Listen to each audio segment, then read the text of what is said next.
Pardon, excusez-moi. Merci beaucoup. Pardon, merci beaucoup. Ah. Ouais, on va parler cinéma.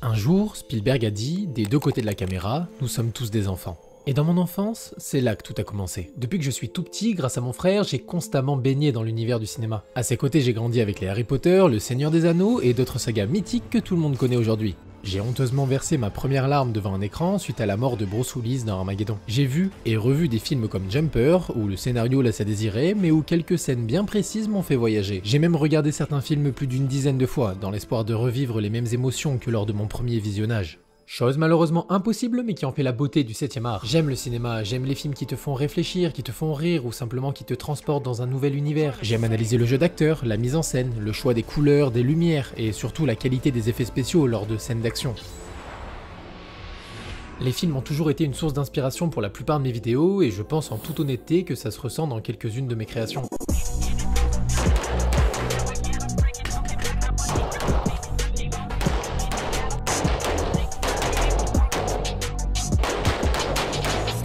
Mais lorsque je regarde un long métrage, et je pense que certains d'entre vous vont se reconnaître, je ne peux pas m'empêcher de relever chaque petite erreur. Du simple câble utilisé pour une cascade qui n'est pas effacé en post-production à la photo d'un super-héros qui change en une seconde, je suis le mec insupportable lors des soirées cinéma. Donc oui, comme beaucoup, je remarque les erreurs de film, mais heureusement, il n'y a pas que ça. Ce que je remarque principalement, c'est lorsqu'il n'y a pas d'erreur. Lorsqu'une scène d'action ou la partie d'un combat est tellement bien réalisée que je ne peux que m'incliner devant la réflexion qu'il y a dû avoir pour la mettre en place.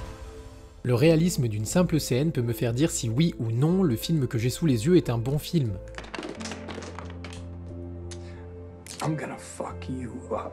Évidemment, c'est très personnel, mais lorsqu'un petit détail m'interpelle de la bonne manière, lorsque je ne m'interroge pas sur le mouvement d'une culasse ou le tranchant d'une lame, là, le film marque des points. Le cerveau humain aurait plus tendance à relever le négatif dans l'ensemble des parties du monde, et bien aujourd'hui, nous allons tâcher de faire l'inverse. Critiquer les erreurs de film, c'est assez simple et surtout déjà vu. Laissons Michel et Michel s'occuper de ça. Je vous propose plutôt de voir ensemble en quoi certaines idées, lors de scènes d'action, font la beauté du cinéma d'aujourd'hui. En quoi certaines mises en scène peuvent inspirer de petits créateurs comme moi. Et pourquoi pas vous donner vous aussi l'envie de vous poser certaines questions lors de votre prochaine soirée film. Mais avant ça, vous vous en doutez, pour pouvoir louer une salle de cinéma comme celle-là, on a un partenaire pour cette vidéo. Je tiens à remercier le sponsor de cette vidéo, CyberGhost VPN. Tu ne sais pas ce qu'est un VPN? Eh bien c'est relativement simple. CyberGhost VPN est un outil virtuel qui te permet de crypter et protéger ton identité sur internet, les sites que tu consultes, tes données personnelles, etc. Ici, CyberGhost masque ton adresse IP grâce à plus de 11 000 serveurs ultra rapides dans 100 pays différents. Ce qui t'offre aussi l'avantage d'avoir accès à tous les contenus normalement inaccessibles en France sur plus de 40 services de streaming différents. Netflix, Disney+,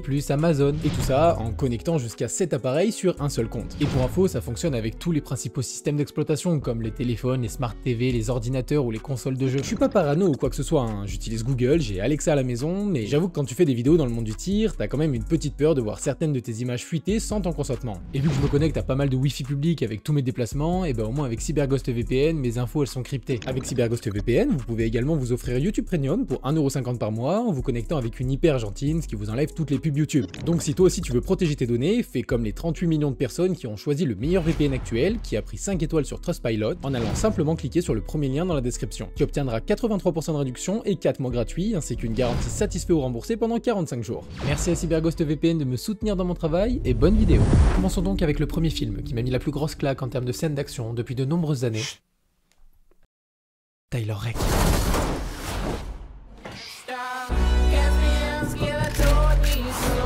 Cours vite et reste baissé.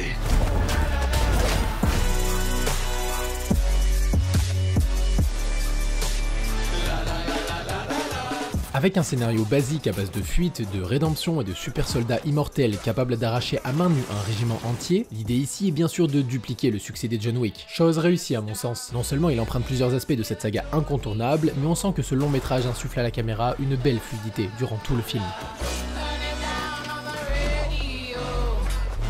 Ainsi, en tant que pur film d'action, Tyler Rake est une réussite dénuée d'originalité sur le plan scénaristique, mais qui honore très convenablement le contrat avec son spectateur. En plus de 110 minutes, les brisages de bouche, les multiples fractures ouvertes, les explosions perpétuelles et les fusillades toujours lisibles font de ce film un concentré d'action qui ne me laisse pas indifférent. Moins félin dans ses mouvements que Keanu Reeves, Chris Hemsworth est parfaitement crédible dans son rôle de brute sanglante, usée jusqu'à la corde. La mise en scène ayant la bonne idée de toujours lui opposer des adversaires à l'opposé de son physique et de son personnage, il peut s'en donner à cœur joie. Le réalisateur, investi dans la dimension spectaculaire de tout ce qu'il filme, emballe plusieurs poursuites allaitantes et n'hésite pas à prolonger ses plans grâce à des travelling aériens ou à favoriser l'immersion dans l'action sur de nombreuses scènes. Tyler Rake est un film préférant sauvegarder la musicalité de ses séquences de bagarre à coups de raccords numériques plutôt que singer l'énergie avec un montage dynamique comme je le fais parfois durant certaines vidéos. Parce que oui, dans ce film on peut y retrouver l'un des plans séquences les plus spectaculaires que j'ai eu l'occasion de voir. 12 minutes de pure action sans aucun cut. Enfin si, il y a des cuts, mais t'es pas censé les voir comme ici, et je trouve ça très stylé. Et c'est justement lors de ce plan séquence qu'on peut y retrouver ce passage.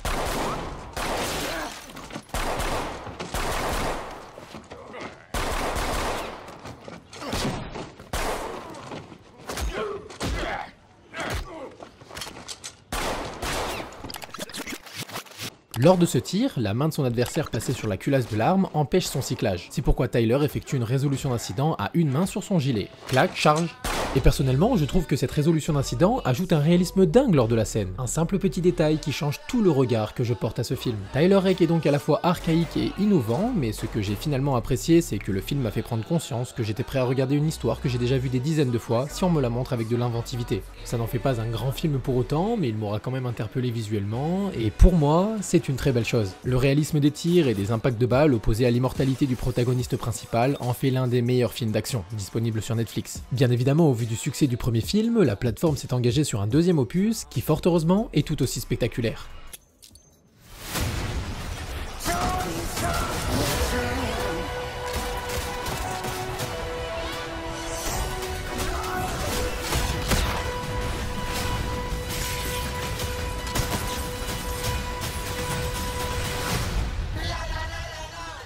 Tyler Rake 2 n'a qu'un seul objectif, faire passer le premier volet pour un brouillon. On sent le réalisateur plus affirmé que jamais et son ambition fait grandement la différence dans un long métrage qui assume une structure quasi identique à celle de son prédécesseur. Pas le temps de respirer, Tyler Rake 2 prend le risque de démarrer l'action sur une nouvelle fois, un plan séquence de qualité, permettant de bouleverser les acquis du premier film.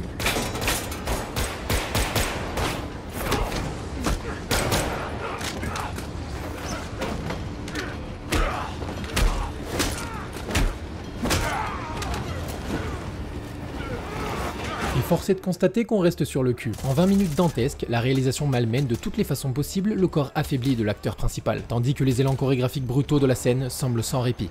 Chaque plan de caméra vient sublimer les mouvements de Chris Hemsworth lors de chaque patate envoyée dans le visage de ses adversaires. La prouesse de ce plan séquence se transforme en une véritable expérience scientifique, cherchant à tester ses limites à chaque arme utilisée, à chaque véhicule emprunté et surtout à chaque décor visité. Ces mecs, c'est des tueurs. Ouais, moi aussi. Sans jamais perdre ses enjeux spatiaux, l'équipe créative se laisse aller aux idées les plus folles qui incluent entre autres des hélicoptères et des armes lourdes.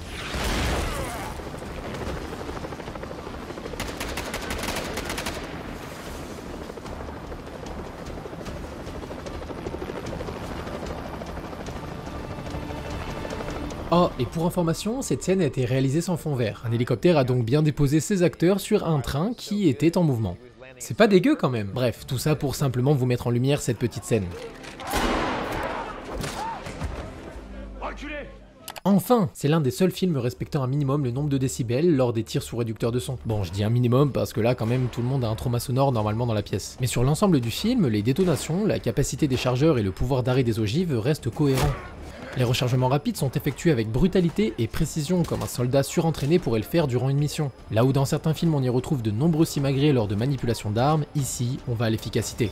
Bien évidemment, il y a donc toute cette scène de combat dans cette cour de prison qui est juste hallucinante en termes de réalisation, de chorégraphie et de placement de caméra. Et uniquement pour cette scène de 20 minutes, je vous invite vraiment à regarder ce film. Mais je vous l'ai dit tout à l'heure, Tyler Rake transpire l'inspiration des John Wick. On le ressent dans quasiment chaque scène, donc comment ne pas encenser le cinéma d'action dans cette vidéo sans aborder cette saga? Pour ceux qui ne connaissent pas l'histoire de John Wick, c'est, comment dire, un mec énervé. Je vais avoir besoin d'une arme.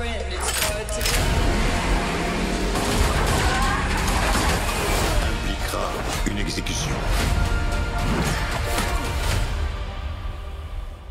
De manière plus souple et avec les cheveux un tantinet plus longs que le protagoniste précédent, Keanu Reeves est devenu le maître des armes de poing sur le grand écran. Icône de la saga Matrix, il affiche ici un spleen et une froide résolution qui font de John Wick un groupie fantomatique dont les détonations de rage enflamment les yeux du spectateur. Mais ce serait trop simple d'en parler dans cette vidéo YouTube. À mon sens, John Wick est le père de toute scène d'action moderne, et malheureusement, un père ça vieillit. La claque que j'ai prise lors du premier volet, je ne l'ai pas retrouvée dans les 3 suivants. Ce putain de moins que rien.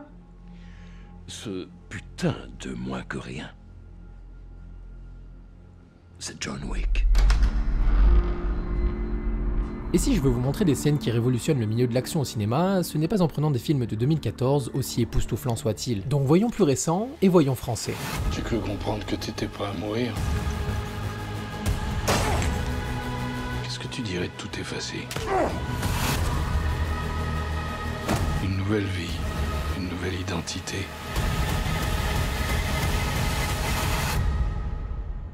Adam Franco est un agent infiltré, bourrin et taiseux, dont l'efficacité n'a d'égal que sa résilience face au sale boulot qu'on lui demande. Dès les premières secondes d'Aka, Alban Lenoir veut démontrer qu'à l'instar de son personnage, il n'est pas là pour rigoler. Cette production Netflix est consciente de ses limites budgétaires, mais elle sait en tirer le meilleur, comme lors de cette scène de fusillade au milieu d'un carrefour qui repose intégralement sur la précision de son découpage, à la fois nerveux et clair. Les techniques de progression au milieu clos, la gestuelle de l'armement ou simplement son jeu d'acteur efficace font pour moi l'un des meilleurs rôles d'Alban Lenoir. Voir des changements d'épaule dans le cinéma français, c'est rare, mais en voir qu'ils sont correctement effectués, c'est encore plus rare. On remarquera donc très rapidement les heures d'entraînement qu'il aura fallu à l'acteur principal pour incarner son personnage à la perfection.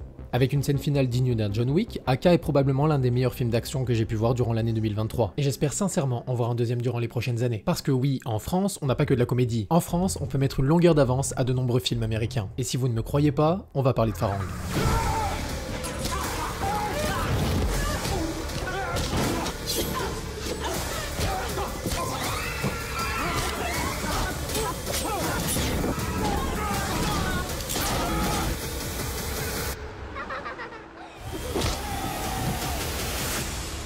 Dans ce film d'action racontant l'histoire tragique d'un expatrié en Thaïlande incarné par Nassim Lies, on assiste à un électrochoc aussi viscéral que jouissif qui confirme plus que jamais le renouveau satisfaisant du cinéma d'action hexagonal.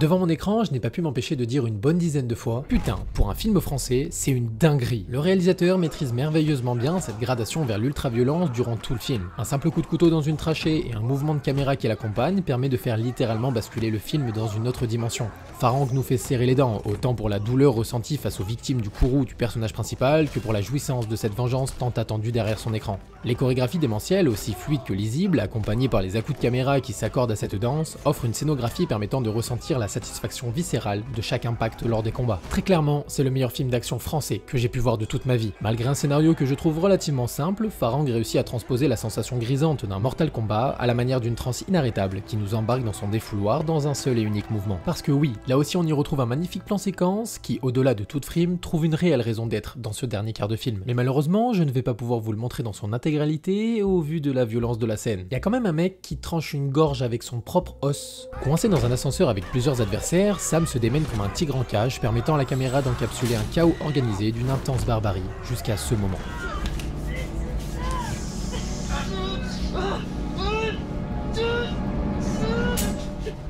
Revolver à 6 coups, seulement 6 tirs sont possibles, et ce souci du détail, il est important. Ici, chaque balle compte, et le spectateur le sait. À croire que le réalisateur savait que certaines personnes effectueraient un décompte de 6 lors du premier tir, comme j'ai pu le faire. Intense, gore et virtuose, fort heureusement cette scène ne s'arrête donc pas là. Personnellement, je suis très content qu'un film français puisse autant se démarquer face à des productions Netflix qui, malheureusement, parfois, permettent à des personnages de tirer plus de 150 coups dans des chargeurs qui ne contiennent que 30 cartouches. Parmi les films de 2022 et de 2023, certains films ont donc marqué mon esprit par justement ce manque d'originalité. Les meilleurs tueurs d'ici jusqu'à Reykjavik rivaliseront pour le prestige d'avoir éliminé le célèbre Sierra 6.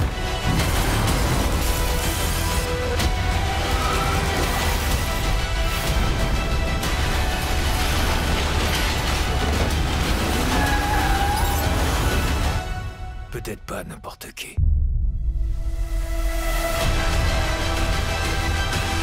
Bon, vous vous en doutez, dans The Gray Man, on ne va pas parler de réalisme. Ce film enchaîne les anachronismes et les incohérences. Chaque protagoniste est un super-héros immortel, placé au-dessus de toute menace qu'il n'est même plus nécessaire d'aborder, par le biais d'un découpage catastrophique entre les plans de drones FPV surabusés et des fonds verts mal détourés. Mais une scène bien précise m'a marqué positivement.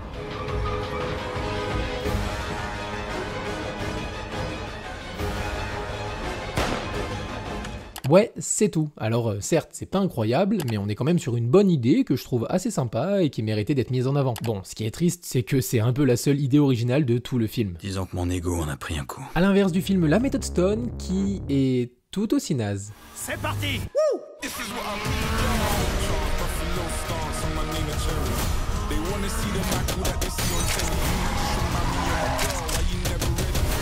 Pas grand chose à dire, c'est tout aussi mauvais.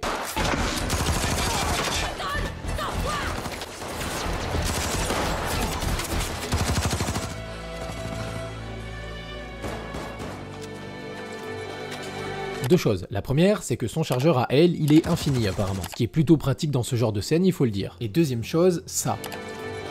Un canapé n'arrête pas les balles. Je suis dévasté de voir un film comme celui-ci, avec autant de budget, ne pas respecter ce genre de cohérence. J'en demande pas beaucoup, mais sincèrement, depuis Tyler Rake, j'ai l'impression qu'aucun film Netflix n'a réussi à me mettre une réelle claque en termes de scènes d'action. Sauf un film peut-être. Un film qui offre, selon moi, la meilleure scène de combat de tous les films de 2023. Respecte le plan. Ne fais confiance à personne. Respecte le plan. Bannis l'empathie. Respecte le plan. Anticipe. N'improvise pas. Simple. S'enfoncer dans la subjectivité d'un personnage incarné par Michael Fassbender est incontestablement l'une des meilleures idées de ce long métrage puisqu'il offre une vraie puissance à la mise en scène chirurgicale de David Fincher. Difficile de ne pas être une fois de plus impressionné par la technique du cinéaste devant The Killer. Mais la scène d'action que je souhaite souligner par sa construction et sa puissance, c'est celle-ci.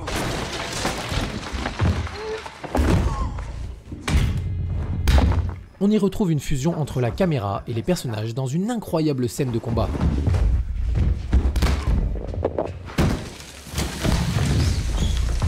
Je n'ai que rarement vu un tel moment d'action dans un film. Les moindres coups pris par le héros font corps avec l'agitation du cadre pour nous placer au cœur de cet affrontement d'une violence inouïe. Du verre qui résiste ou se brise en fonction de l'impact, de la salive qui vole après un crochet du droit ou une table ravagée par un souplex faisant pâlir les plus grands de la WWE, cette scène est indéniablement la plus spectaculaire jamais visionnée sur la plateforme. De la lumière vers l'obscurité, de la vie vers la mort. Ici, le réalisateur a choisi de plonger cette séquence brutale dans un noir réaliste afin de toujours plus s'approcher des sensations du tueur. Après avoir vu cette scène, j'ai presque eu envie de voir quelqu'un rentrer chez moi dans la nuit pour la refaire dans mon salon. Malheureusement, j'ai pas les compétences techniques de Michael Fassbender et j'ai pas les moyens de rembourser les dégâts. Et petit point réalisme, dans ce film, au moins une simple balle de 9 mm traverse un meuble de cuisine.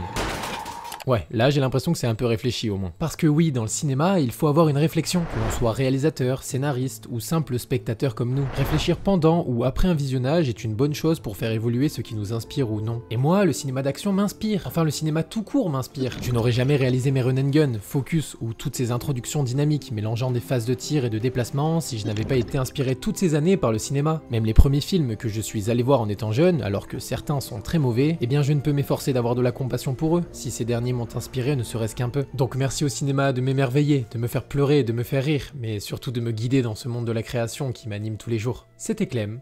Tchuss!